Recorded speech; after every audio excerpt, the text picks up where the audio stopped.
Join us on another exciting adventure of Xirtus.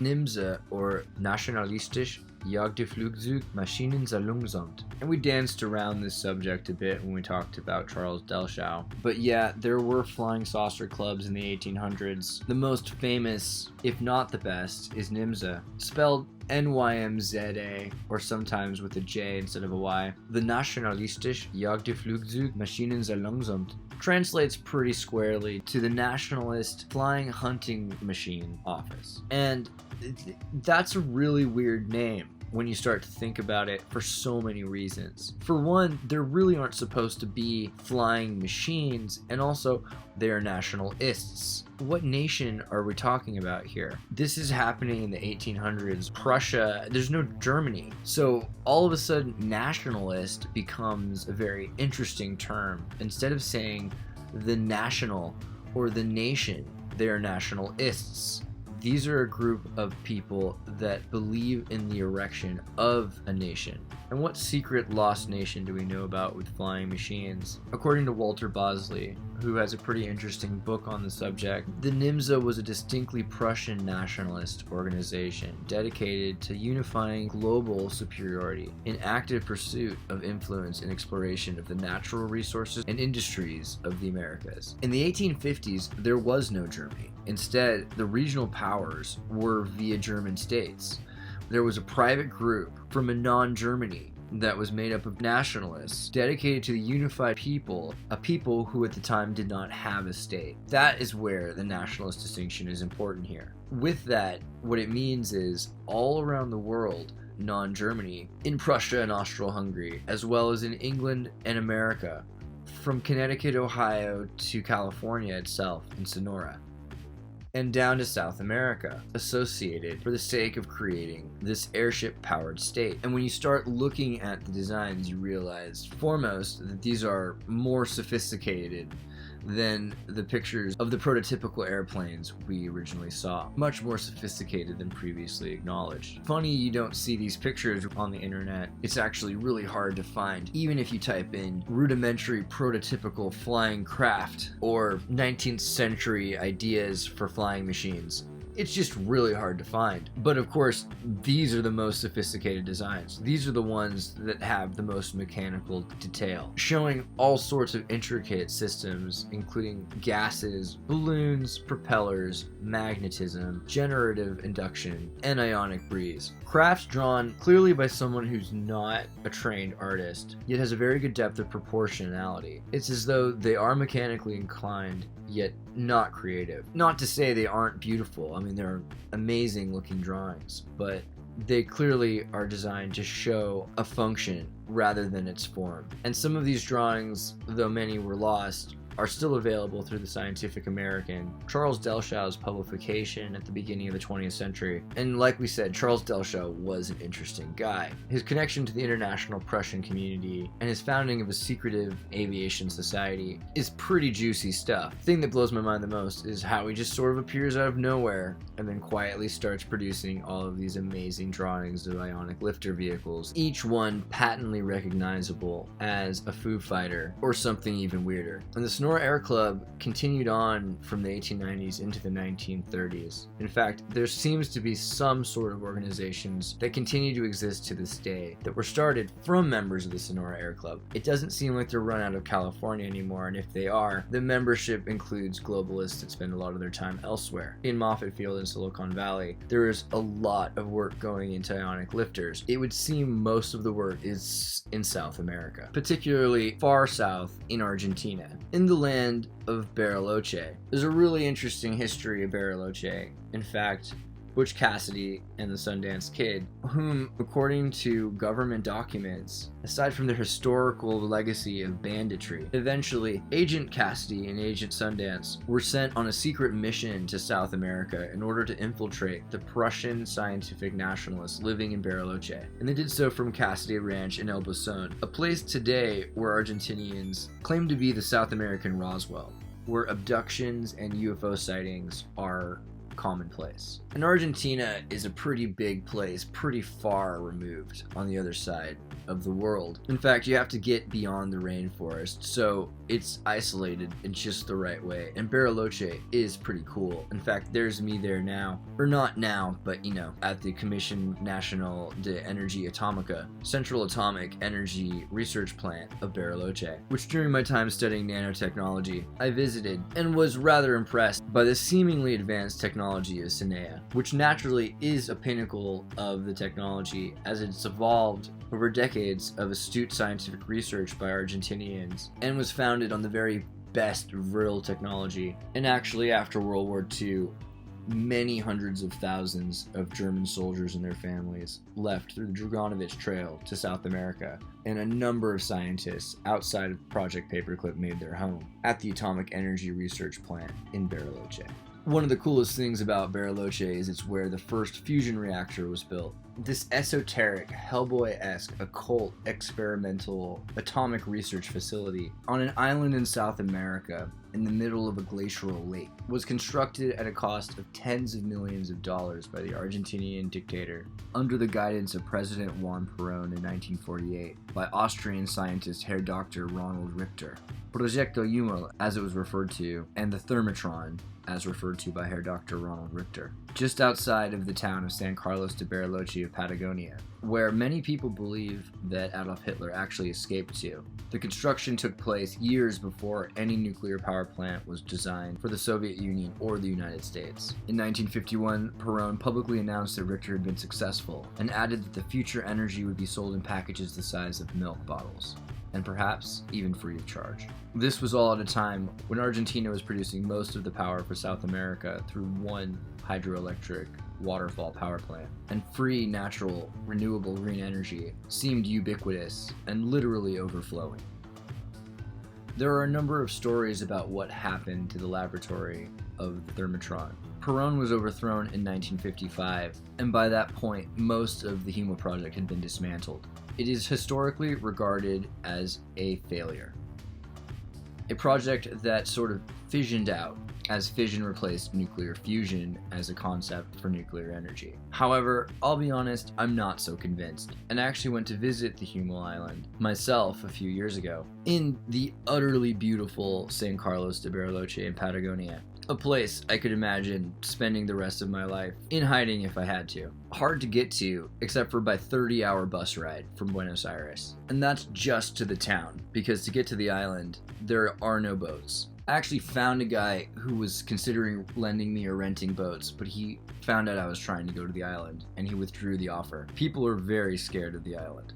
So I ended up swimming there with a Ziploc bag, with my shirt and a phone, about a kilometer, in glacial water. I'm pretty proud. But when I got to the island, what I noticed was how much of the building had been dismantled. It doesn't look to me like they left much of the building. The walls are still there, but the rooftop, as well as everything on the inside, seems to have been fully stripped away. So the fact that it's been torn apart as if someone wanted this building removed at some point and they realized it was more trouble than it was worth. So it has this very creepy, ghost-like, bombed out, the keep quality. It definitely feels supernatural in whatever haunted means. But theoretically, it was just a major energy center, a cube in the middle of a placid lake, used to produce frequencies beyond anything that we've seen, sort of a giant concrete 5G monolithic microwave, in the most beautiful place that you might want to conserve. And even though the Humo project's over, the Commission Nacional de Energia Atomic is still powerful and in full swing. Cinea, as it's referred, is no trifle in terms of energy experimentation, and with their collateral power from hydroelectric power plants and nuclear fusion, their insane amount of research, Argentina's atomic energy and radio sciences are monumentally important. Going back to the first inventions of the Argentinian radio, the taser was invented in Argentina, as well as the double bypass heart surgery. Argentina used to produce a number of amazing automobiles and airplanes, and still is a leader of hydroelectric technology. They're a silent superpower, clearly one that has been taken down. Considering the removal of Perón in 1955, it makes a lot of sense to me that superpowers around the world looked at Argentina as a serious threat. A highly educated people filled with inventors from a time when there was once a saying to be as rich as an Argentine because of the expansive access of resources in such a broad country for such a limited population of a proportionally seemingly intellectual populace. Argentina had its economy collapsed several times over. In the 70s, most of the banks repossessed everyone's money, and in 2001 again, they stripped the money from every citizen, essentially rendering them all bankrupt. There is still an oligarchy in Argentina, but the majority of people live in absurd poverty, absurd particularly for an Argentinian who's used to the abundance of the land. A really interesting story that happened a few months ago when President Cristina Fernandez Kirchner, the former president of Argentina, who had to step down in 2015, recently appeared in front of the United Nations and gave a speech about an international nuclear scandal involving terrorists, the House of Saud, and the former president of the United States, Barack Hussein Obama. Former President Kirchner appeared at the UN to disclose the circumstance which occurred during her administration of the state of Argentina, where the President of the United States, the administration of the President Obama, had coerced President Kirchner and the state of Argentina into facilitating what may be considered a crime against humanity, international espionage, grounds for claims of international espionage, and the seeds for nuclear war, or at least World War III. In Kirchner's story, Obama wanted Argentina to provide nuclear tech and fuel to Iran. And so the Obama administration, under Secretary Hillary Clinton, during the Uranium One acquisition, simultaneously was working to acquire both uranium deposits as well as technology for their use, rescued from the Third Reich by Argentina. Some might find this story hard to believe, while others find it completely plausible. I imagine the difference between the response depends entirely on your familiarity with this subject. However, the story holds water for a number of reasons, namely there really wasn't any benefit for Kirchner giving this address in a world which had given Obama a peace prize and had already decided that she was a scandal, and she had already left office. While speaking for 40 minutes during the 70th session of the General Assembly, she discussed in length the nuclear arms agreement involving several world superpowers in relation to Iran. However, it was within this explanation that Kirchner seemed to drop what was the bombshell claim that Gary Samore, the former White House coordinator for the arms control and weapons of mass destruction under Obama, tried to convince the Argentinians to provide the Iranians with nuclear fuel first in 2010. Because of the United States' incapacity to do so themselves directly. Sammer had urged Kirchner to provide Iran with the nuclear fuel to enrich a reactor they had previously supported. Kirchner said, "In 2010, we were visited in Argentina by Gary Samore, at the time the White House's top advisor in nuclear issues. He came to see us in Argentina with a mission, with an objective. Under the control of the IAEA, the international organization in the field of weapons control and nuclear regulations, Argentina had supplied in the year 1987 during the first democratic government the nuclear fuel for the reactor known as the Tehran. Gary Samore had explained to our Minister of Foreign Affairs, Hector Timorin, that the negotiations were underway for the Islamic Republic of Iran to cease with its uranium enrichment activities, or to do it to a lesser extent. But Iran claimed that it needed to enrich this Tehran nuclear reactor, and that this was hindering negotiations. They came to ask us, the Argentines, to provide the Islamic Republic of Iran with nuclear fuel. Rouhani was not yet in office. It was Ahmadinejad's administration and negotiations that had already started. As Kirchner tells it, the difficulty in agreeing to Gary Samore's request speaks to the heart of the long-suffering history between Argentina and Iran, namely the still unresolved 1994 bombing of the AMIA building in Buenos Aires.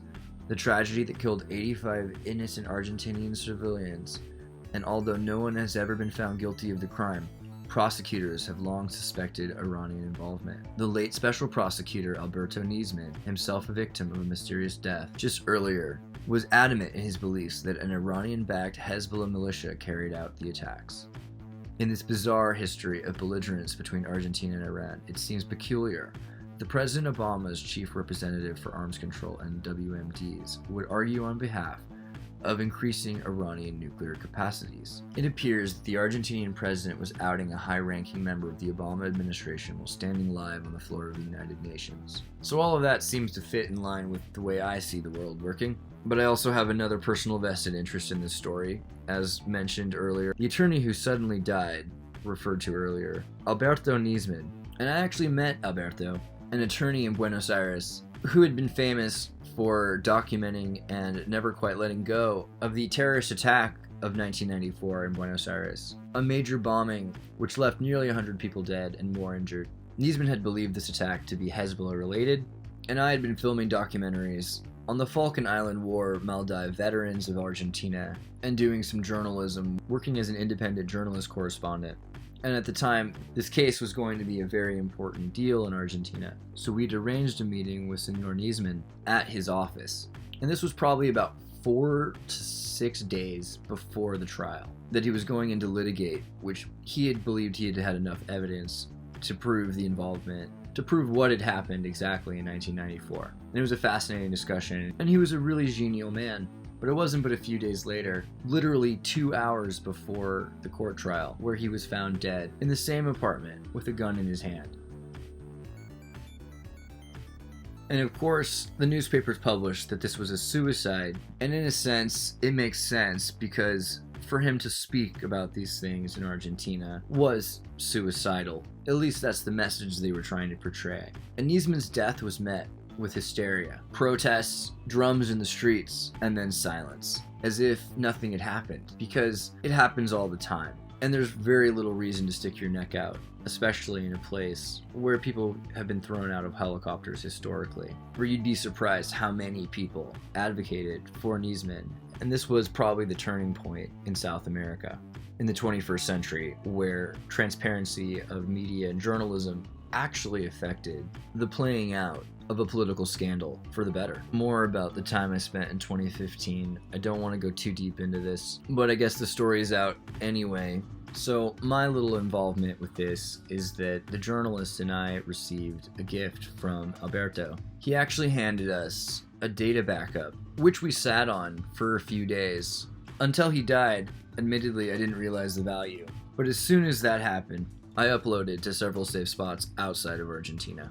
And we began looking through this huge collection of data. Lots of documents, so many of them bureaucratic and in Spanish, pretty much unintelligible at first. So I grabbed a friend of mine, also living in Buenos Aires, and we wrote this rather novel search index Python script. Because we were thinking, if only there was a way to really quickly find a word in a document.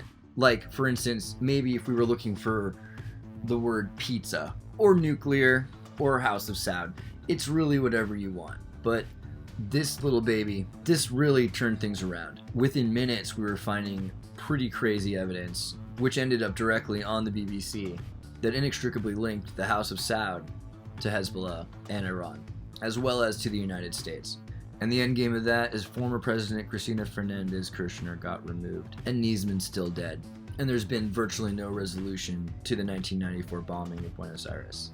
I think because a lot of people just like to blame the president, and they think, okay, well, now we got rid of her, so that gets rid of things. It could be said that she might have had something to do with this, and at the time, I was even considering the plausibility. After all, assassinations happen in Argentina all the time. But then again, there really was a lot of information that made it seem plausible that she didn't have anything to do with it, and that maybe this had something to do with a lot of other, more important international players who had their own system of assassins. After all, Kirchner went in front of the UN and tried to say everything that she knew, and it clearly wasn't a lot. And from what we know from the documents, there were some pretty specific agreements that went down between Argentina and Iran in the 80s, which led to the collapse of Argentina again, probably because of other Western powers. But Nisman had seemed to have found this syndicate of proto-radical Islamic fundamentalist terrorists at a time in South America when September 11th had not yet happened, and had spent the next 15 years agonizing over the case. So what was the deal? Well, one of the most simple things we found in the syntax very early on was in the 80s, the deal made between Argentina and the House of Saud for grains for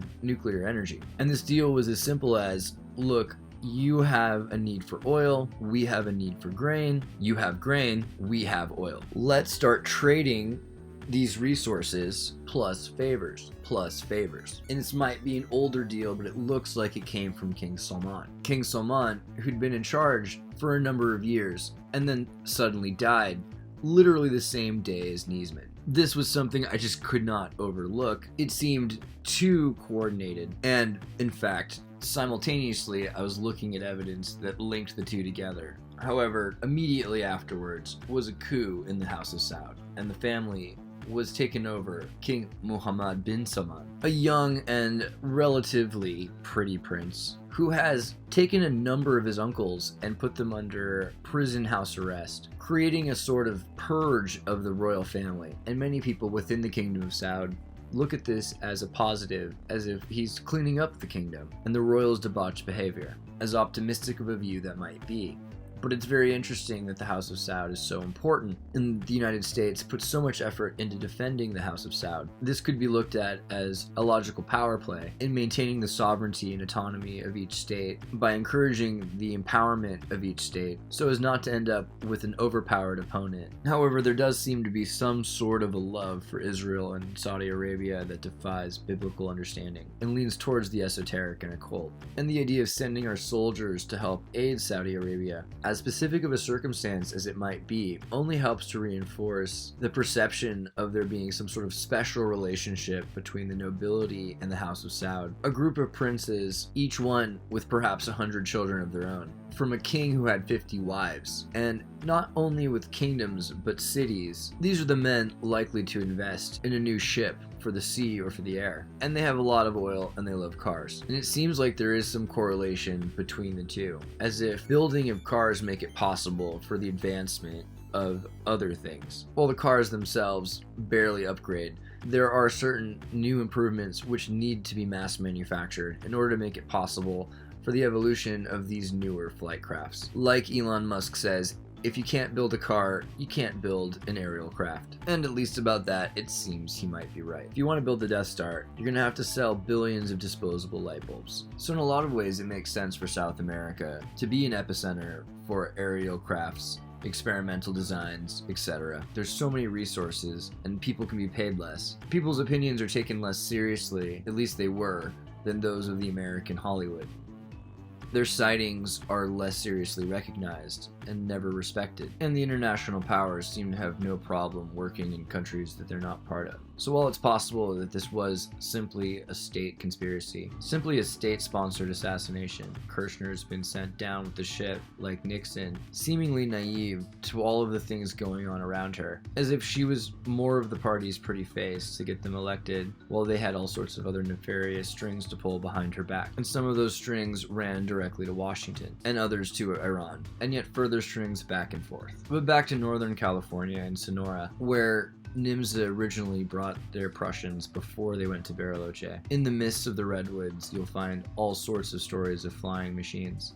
With the advent of drilling and electromagnetic motors, these airships started to take on a shape that we're only now starting to understand today.